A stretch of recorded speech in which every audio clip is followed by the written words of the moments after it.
दोस्तों नमस्कार, मैं हूं इंद्र मोहन शर्मा और आप देख रहे हैं परत दर परत व्यू चैनल का विश्लेषण कार्यक्रम।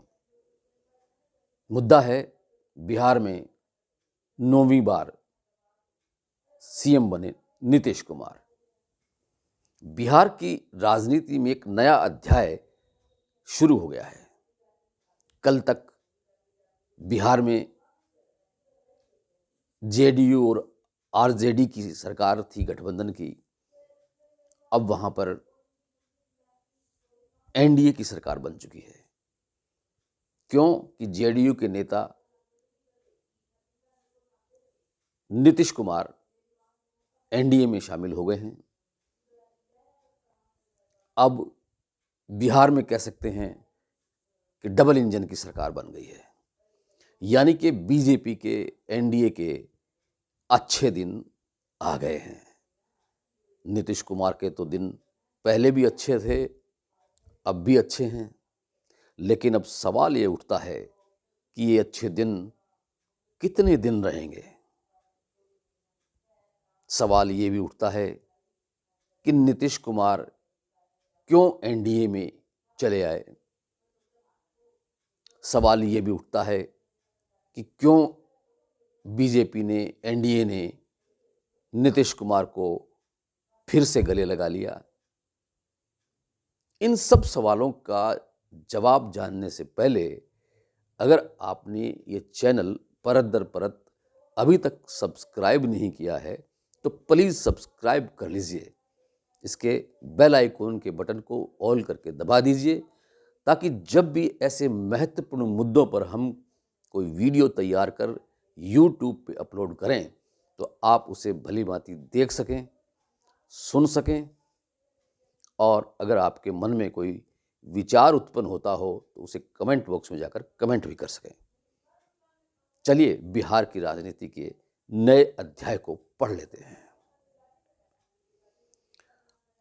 बिहार की राजनीति अल्टू पल्टू मार की राजनीति कहिए या आया राम गया राम की राजनीति कहिए, कुछ भी कह लीजिए। मुझे वो एक फिल्म है आन मिलो सजना, तो उसका गाने की कुछ पंक्तियां हैं वो याद आती हैं, और जिसमें राजेश खन्ना और आशा पारिक होते हैं और आशा भोसले की आवाज़ में वो गाना है कि पलट मेरी जान तेरे कुर्बान, पलट मेरी जान तेरे कुर्बान, तेरा ध्यान किधर है रास्ता इधर है। तो ये गाने की जो लाइनें हैं बिल्कुल फिट बैठ रही हैं बिहार की राजनीति पर। अब क्यों नीतीश कुमार एनडीए में आए हैं और क्यों बीजेपी ने, एनडीए ने नीतीश कुमार को अपनी गोद में लिया है। आपको मालूम है कि अब लोकसभा के चुनाव 2024 के बिल्कुल सिर पर आन पड़े हैं, और लोकसभा में जो जीत हासिल करनी है, बिहार में 40 सीटें हैं लोकसभा की। पिछली दफा जब लोकसभा के चुनाव हुए थे तो उसमें 17 सीटें बीजेपी ने ली थी और 6 लोक जनशक्ति पार्टी ने ली थी, बाकी जेडीयू। तो अब ऐसा माना जा रहा है कि आगामी लोकसभा चुनाव को देखते हुए वो जो सारी की सारी 40 सीटें हैं उन पर एनडीए की जीत होनी चाहिए, और उम्मीद यही लगाकर अब ये गठबंधन हुआ है। और उधर नीतीश कुमार चाहते हैं कि लोकसभा चुनाव के बाद जब 2025 में बिहार में विधानसभा के चुनाव हों तो उस वक्त भी वो सीएम बने रहें बिहार के।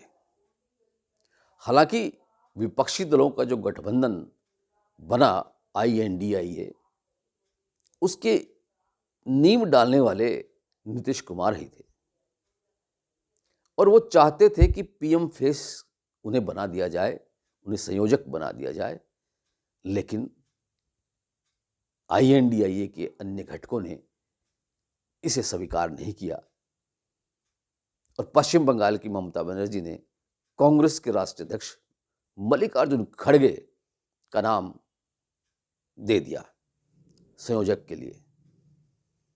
इससे नीतीश कुमार और लालू यादव दोनों ही खफा हो गए थे। तब से नीतीश कुमार के मन में खटास सी हो गई थी INDIA के प्रति। और लालू यादव के बेटे तेजस्वी यादव, जो कि बिहार के उप मुख्यमंत्री बनाए गए थे नीतीश कुमार की तरफ से, तो उनमें भी आपस में वैचारिक मतभेद उत्पन्न हो गए और JDU के जो राष्ट्रीय अध्यक्ष थे ललन सिंह, उनका भी 36 का आंकड़ा हो गया था नीतीश कुमार के साथ। इसलिए नीतीश ने देख लिया था, भांप लिया था कि अब अगर देर कर दी NDA की शरण में जाने से तो वो CM का पद भी खो सकते हैं। इसलिए नीतीश कुमार ने ये चाल चली कि उन्होंने RJD से नाता तोड़ा और NDA के साथ नाता जोड़ लिया। तो इस तरह से वो बने रहे बिहार के CM। अब BJP ने भी अपने 2 डिप्टी CM बना लिए हैं। अब देखना ये है कि ये जो अच्छे दिन आए हैं BJP के, NDA के, और नीतीश कुमार के तो अच्छे दिन पहले भी थे और अच्छे दिन आगे भी रहेंगे, लेकिन कितने दिन तक रहेंगे ये देखने वाली बात है। लोकसभा चुनाव होने के बाद जब विधानसभा के चुनाव होंगे तब हो सकता है उससे पहले या बाद में नीतीश कुमार फिर पलटी मार जाएं। क्यों कि कहते हैं ना कि राजनीति में और जंग में और इश्क में सब कुछ जायज़ है। तो ठीक इसी फार्मूले पर नीतीश कुमार अपनी राजनीति करते आ रहे हैं बरसों से। उन्हें सत्ता सुख चाहिए, नैतिकता ताक पे रख दी जाए तो भी कोई फर्क नहीं पड़ता। वैसे तो नैतिकता अब कहीं है ही नहीं, किसी भी राजनीतिक दल में नहीं रही है, चाहे वो BJP हो, कांग्रेस हो, आम आदमी पार्टी हो, JDU हो, RJD हो, लोक जनशक्ति पार्टी हो, इनेलो हो, JJP हो, BJP, कुछ भी हो, कोई भी हो, सब के सब एक थैली के चट्टे बट्टे हैं। जब जरूरत होती है उसी के मुताबिक वो राजनीति की जाती है और ऐसा ही होता है राजनीति में। तो इसलिए अब जो कुछ भी हो रहा है पूरे देश की राजनीति में एक ऐसे अब आया राम गया राम का दौर चलेगा, क्योंकि लोकसभा चुनाव सिर पे हैं और उसके बाद हरियाणा में विधानसभा चुनाव भी होने हैं और हो सकता है एक साथ चुनाव हो जाएं। तो ऐसे में अब ये राजनीति का जो दौर है वो बड़ा अजीबोगरीब दौर है और अब देखना ये है कि क्या ये राजनीतिक खेल आगे पूरी तरह से चल पाता है या नहीं चल पाता है। विश्लेषण कार्यक्रम आज इतना ही। कल फिर किसी नए मुद्दे के साथ आपसे रूबरू होंगे।